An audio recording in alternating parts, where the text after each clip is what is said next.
Okay, so in your own time, please, Belushi, Shrivastava, OBE, and Linda Shanovich, OMG.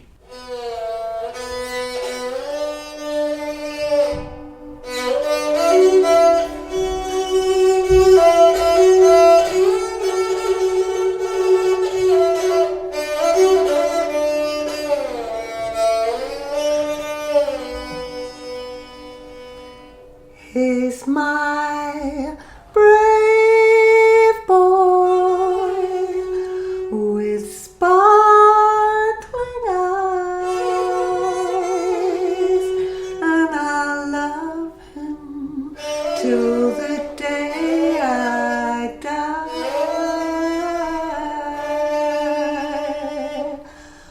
I heard in the news today a plane came down far away, and I knew, yes, I knew. It's my brave boy with sparkling eyes, lost in action over distant skies. He's my brave boy, my brave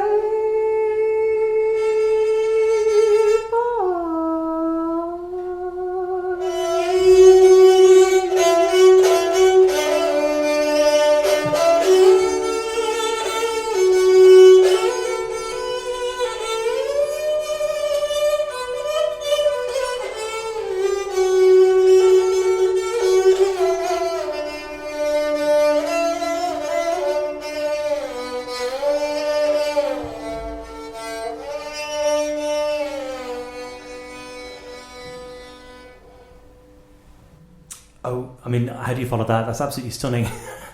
I wanted to say hello again to Belushi and Linda. Now, you're part of a group, is that right? Yeah, And the group is called Jazz Orient. correct. Okay, lovely. So, do you want to tell us a little bit? Let's start with Linda. Linda, just tell us a little bit about who you are and how you came into loving this kind of music and singing so beautifully along with it. Oh, thank you.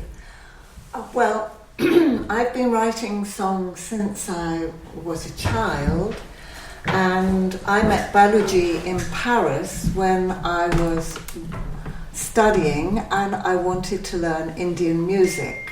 So I've been working together with Baluji for several years, and in Jazz Orient, which is our band, we put together a combination of his traditions and my traditions and everything in between. And we have a wonderful lineup for the Bloomsbury Festival with Rishi Gulati, who's a saxophone player, Michael Parker, who's a drummer, who's performed with us many times. And we also have a fabulous keyboard player, a multi-instrumentalist called James Welland. And we've done a whole series of albums on the ARC Naxos label. And we're very happy and delighted to be at the Bloomsbury Festival. And later, next month, we'll be at the London Jazz Festival.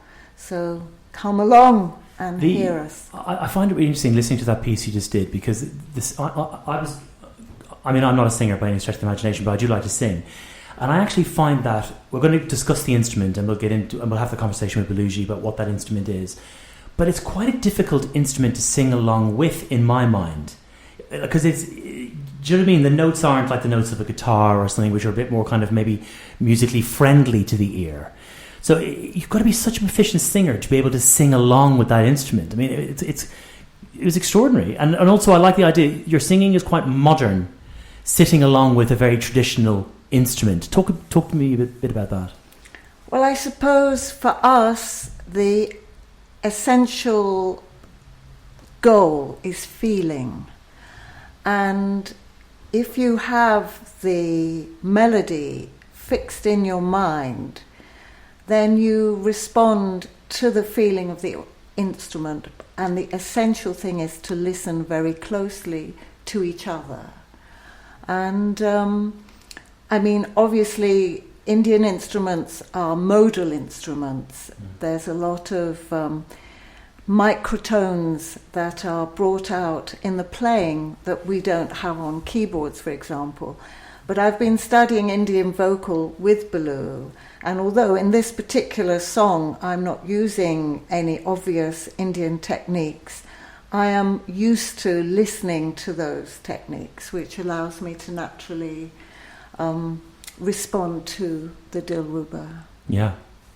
Okay, so Balu, if we could bring you in onto the conversation, can you tell us about the instrument you've just been playing?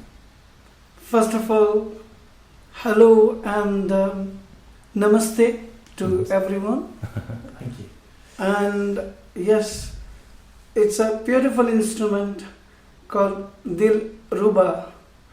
Dil means heart, Ruba means robber. So it robs, well, it has robbed my heart, that's why I've got this instrument. And this instrument is very, very special to me because it was gifted to me by a blind person who is no more here, but he was a wonderful violinist himself, and he worked with us on Antardrishti project, which we worked here in Queen Elizabeth Hall, Norwich Art Centre, and then we went to Mumbai, Opera House, and Delhi British Theatre. So we worked everywhere. And then unfortunately in Mumbai, he got heart attack and then he died. But before that, he has given me this gift, saying that nobody else could play this instrument. For obvious reasons, for musicians who will know that there are frets in this instrument, but no back. It's not tied like sitar frets. So there is no way to find out right frets. And you were... So that was about Dilruba. Yeah. And it is like a tar, which is an Iranian instrument, and it's the same kind of instrument, not like sitar, which was developed in India from setar, which is 3-stringed instrument, Iranian instrument, and now it's about 21, 22 strings, or sometimes it's 23 strings. Okay. Because sympathetic strings are more. In this instrument you can hear the vibration echo after the string is played, because it has got sympathetic strings. So it's just like sitar. Could I... Yes, I mean, to the uneducated ear, it does sound similar to the sitar, I guess, from my point of view. But looking at it you can tell it's very different. You were playing with a bow there, so you were actually using a bowing mechanism there. Is that right? Is that the right terminology in relation to how you were playing the instrument there? I wonder, would you please give us a treat of an example of when you pluck? Yeah, sure. I can pluck it, but normally it's played by bow. Okay. So I can pluck and play the tune which I was going to play. In your own time.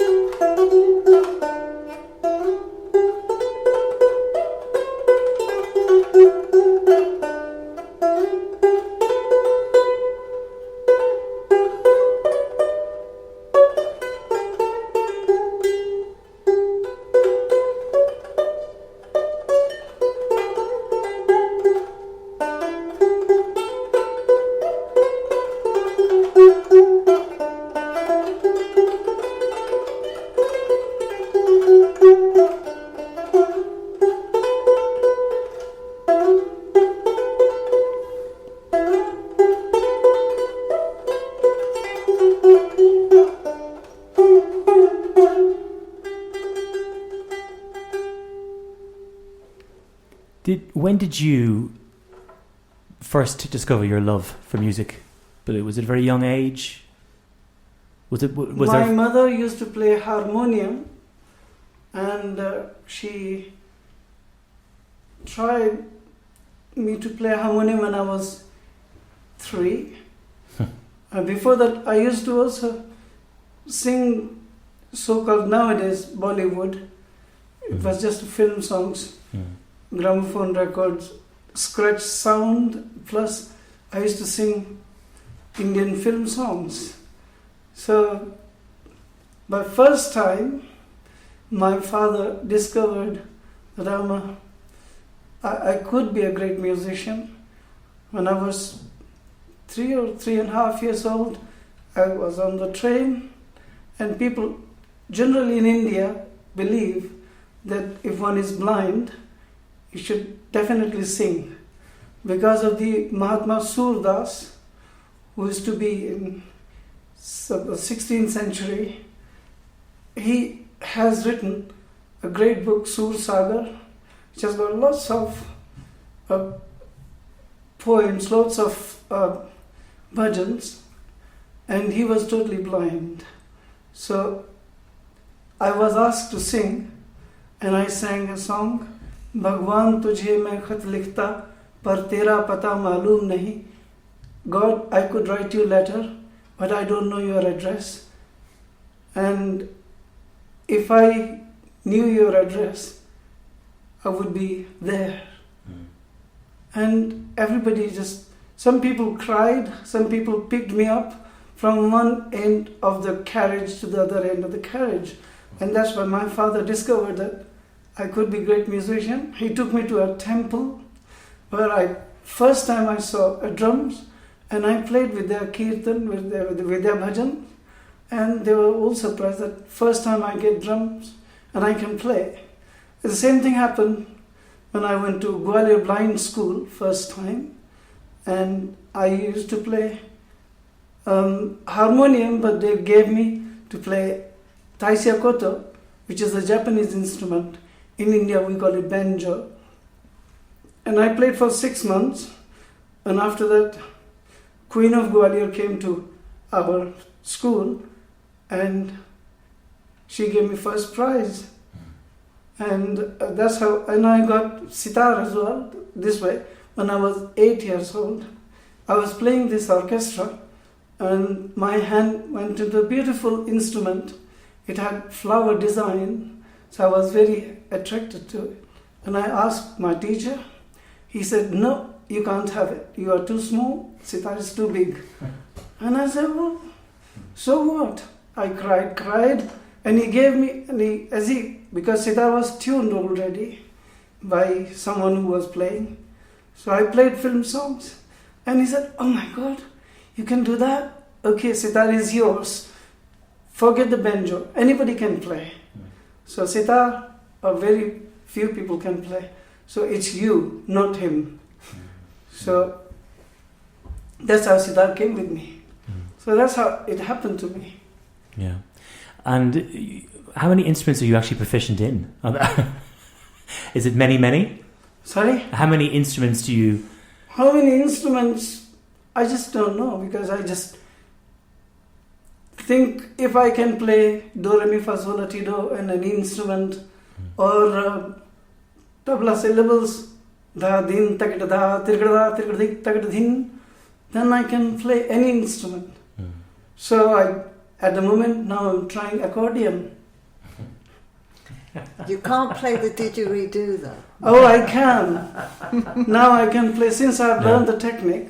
Yeah. I can always play didgeridoo. Yeah. Because what I was trying to play didgeridoo like flute, blowing. Yeah. But it's not supposed to blow, it's supposed to be that sort of sound. Yeah. And since I've learned that, I can play a little bit. Yeah. Not the circular breathing.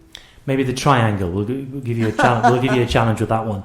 Maybe that's the one. Linda, let's talk a bit about you then and your singing. First of all, where are you originally from, Linda? Where are you? Well, I was born on Holloway Road. Okay. But my grandparents came from Eastern Europe, And I grew up, my mother was an opera singer, and I grew up, my cot was under the piano, and I absorbed a lot of music, I think, along with everything else. So I have been singing and writing songs since I was a child, and my first piece of music was published when I was 13. Wow. Then I got sidetracked into academic work and learning to dance and how to make pottery and lots of other things. But music has always been my first love, really. Yeah. And singing in particular. And singing in particular, yeah. See, now I understand one thing, that we have so many similarities. Both mothers, my mother and her mother, were responsible to introduce music to them, us. And also, the way Linda's music was published at the age of 13, 14, I was also music director of a particular ballet trip, which gave me chance to travel from Kashmir to Kanyakumari. That's the whole of India. The whole of India. Yeah, extraordinary. Yeah. So... And that's why we are for 40 years together. This is our 40th anniversary. Yeah. I love, we're talking about mothers, but I do kind of love the idea of your father kind of recognizing the talent as well at such a young age, and encouraging that in you at such a young age. Traditional fathers from traditional cultures maybe don't do that kind of thing often with their children, so it's wonderful to kind of see that happen as well. But clearly, the similar story that you're both surrounded by music, family music, from the second you're born, and that probably makes sense, because when you sit in a room with such talented people, it kind of has to come that early, I think, doesn't it? I mean, it's just extraordinary, kind of sitting here watching you perform. So how did you both meet? How do you what? How did you meet? Oh, this is very interesting, because as Linda already said that she was interested in Hindustani Sangeet. Well, she was interested in music. If she said she is interested in Hindustani Sangeet, and because she has come because she has learned Bharatanatyam, I would say no, because you are interested in Carnatic music, not Hindustani music. But when she said Hindustani music, we just got together, and basically, as a joke, I would say,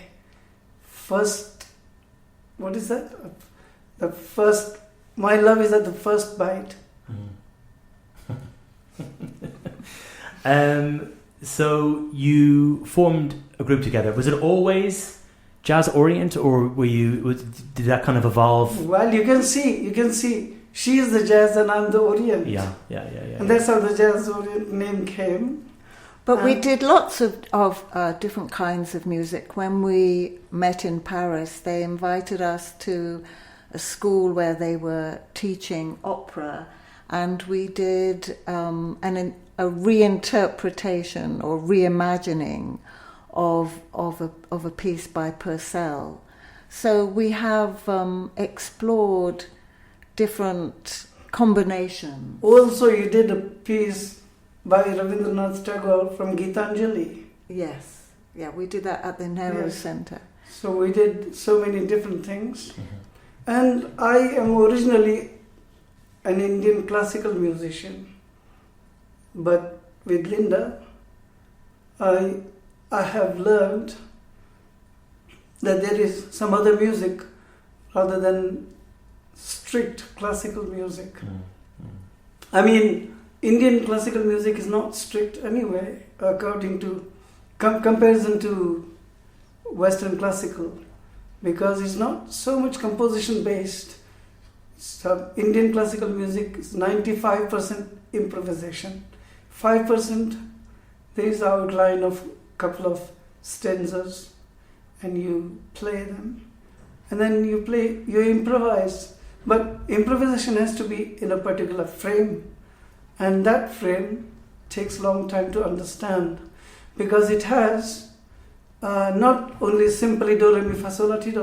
It has got quarter tones, microtones, and how you use them, where you use them, and so on and so forth, and different techniques. Like, of course, the Western technique slur is very similar, but you can slur on piano, you can slur on violin, you can slur on cello, and so Indian music is very much more close to cello and violin than piano and harmonium or accordion, these reed instruments. So that's how, this is the difference. But it has got improvisation element, which is very, very important. And I would say the best musician, even in Western world, is that who can improvise and play compositions as well. How did you connect with Bloomsbury Festival?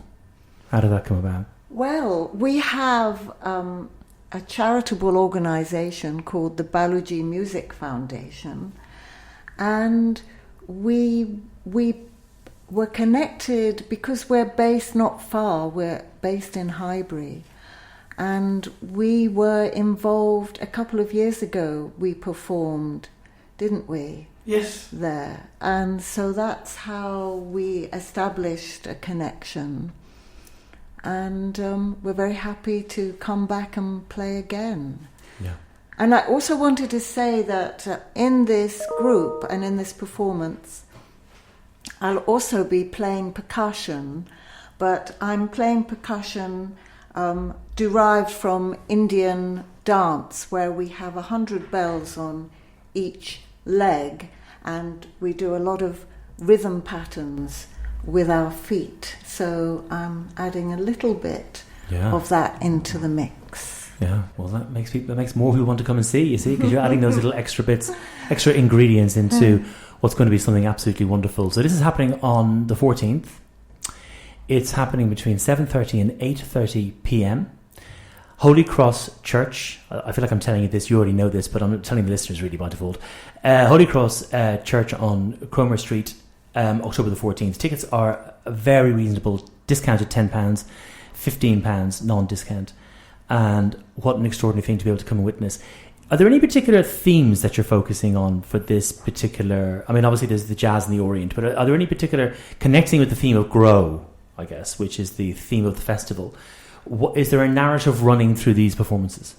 I think in our performance, the set that we've selected to do is very much about improvisation, about growing connections between different cultures, and two of our performers are blind, and it's about crossing all kinds of barriers that of perception about otherness. So we are using music to transcend and grow beyond those boundaries. But isn't it also based on folk, jazz folk?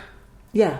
So that's why when I played the last song, which is I strummed, is a folk song, or it's also bhajan, which is called Chalo Man Ganga Yamuna Tir. Very famous singer has sung. That means, let's go to Ganga and Yamuna shores, so we can enjoy the Krishna dancing and the Krishna's face she describes. And so also she says, I bow down to Lord Krishna. It's been absolutely gorgeous talking to the two of you. I've really enjoyed it. We do many of the interviews, and it's always a treat to have live music, and especially live music that I'm not usually exposed to. So it's really, really wonderful to hear and witness that talent. And thank you so much for sharing. That's very kind of you. You really have shared wonderfully today, and thank you so much for doing that. We're going to just say, we'll say goodbye, but I think we might go to this particular song that we did find of yours, Balu, which is The Journey to Sedna. Do you want to talk a little bit about that before we play and say goodbye? Journey to Sedna is very interesting. It's a goddess of from the Inuit. Inuit, and also I played Sur Bahar and bass tabla as Pakhavaj. So it's and the more interesting thing is I just played I just was kind of meditating on each instrument. So, and each instrument has produced its best way to play. And I just, when I heard the recording, I just didn't believe that I did it. I could not do that much.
Thank you.